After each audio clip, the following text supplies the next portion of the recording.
Aujourd'hui, une vidéo publiée par un chauffeur routier russe montre comment la campagne ukrainienne visant à isoler la Crimée est entrée dans une phase nettement plus agressive. Les convois militaires russes ne peuvent plus se déplacer vers ou depuis la péninsule sans faire face à un danger constant. Et les images de l'autoroute R280 montrent plusieurs véhicules militaires russes en feu à seulement une centaine de mètres les uns des autres. D'épaisses colonnes de fumée s'élèvent des camions détruits éparpillés le long de la route, illustrant non pas une frappe isolée, mais un effort soutenu contre la principale artère d'approvisionnement de la péninsule.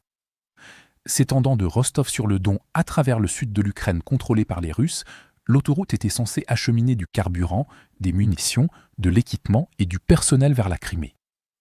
Sans contrôler physiquement la route, les forces ukrainiennes imposent un contrôle de tir persistant sur des sections clés à l'aide de drones, car chaque camion-citerne détruit supprime des approvisionnements critiques, bloque la circulation et retarde les convois suivants.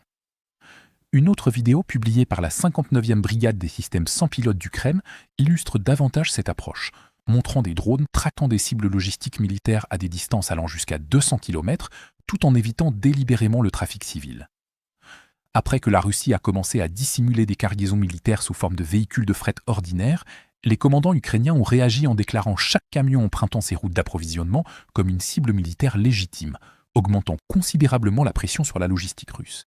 L'ampleur croissante de ces opérations indique que l'Ukraine est entrée dans la deuxième phase de son effort plus large visant à isoler complètement la Crimée, alors que les drones ukrainiens maintiennent une surveillance constante, détectant les convois avant de diriger des frappes de précision contre eux.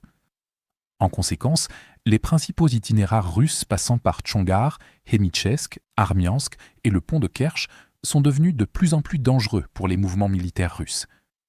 Les solutions d'ingénierie temporaire, telles que les ponts flottants, sont également devenues des cibles fréquentes, tandis que les routes d'approvisionnement maritime restent sous pression simultanée.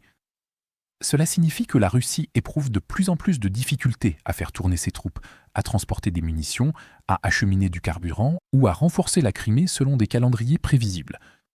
En conséquence, l'Ukraine rend la logistique fiable si dangereuse que l'effet pratique est un blocus total.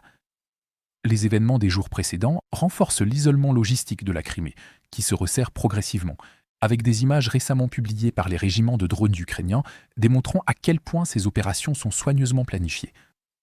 Avant de frapper les véhicules de transport, les opérateurs identifient et éliminent d'abord les systèmes de guerre électronique russes positionnés sur d'autres véhicules pour protéger les convois des attaques de drones.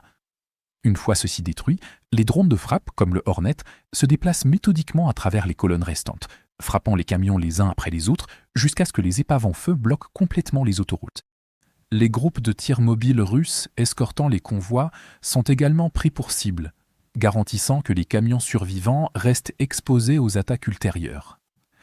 Des images russes confirment également l'efficacité de ces tactiques, car un chauffeur de camion russe a filmé plusieurs véhicules de transport déjà engloutis par les flammes, le long de l'autoroute Mariupol-Berdiansk, leur carcasse en feu empêchant la circulation dans les deux sens.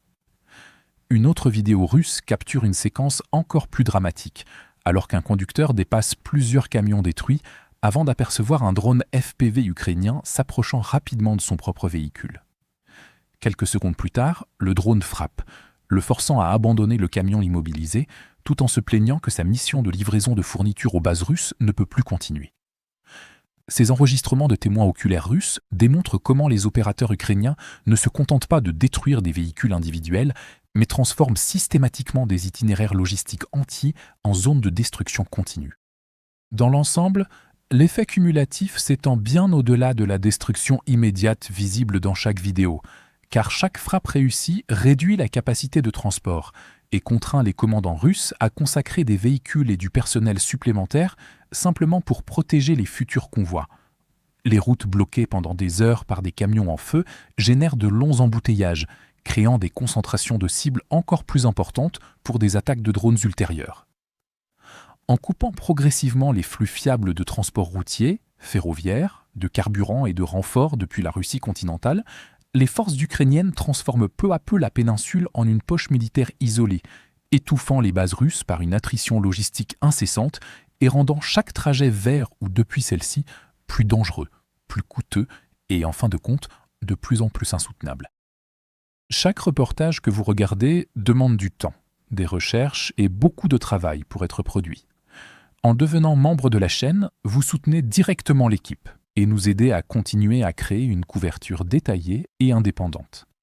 En retour, vous recevez des vidéos tactiques exclusives, des mises à jour stratégiques et des analyses géopolitiques accessibles uniquement aux membres. Cliquez sur « Rejoindre » ci-dessous pour soutenir notre travail et accéder à la bibliothèque complète réservée aux membres.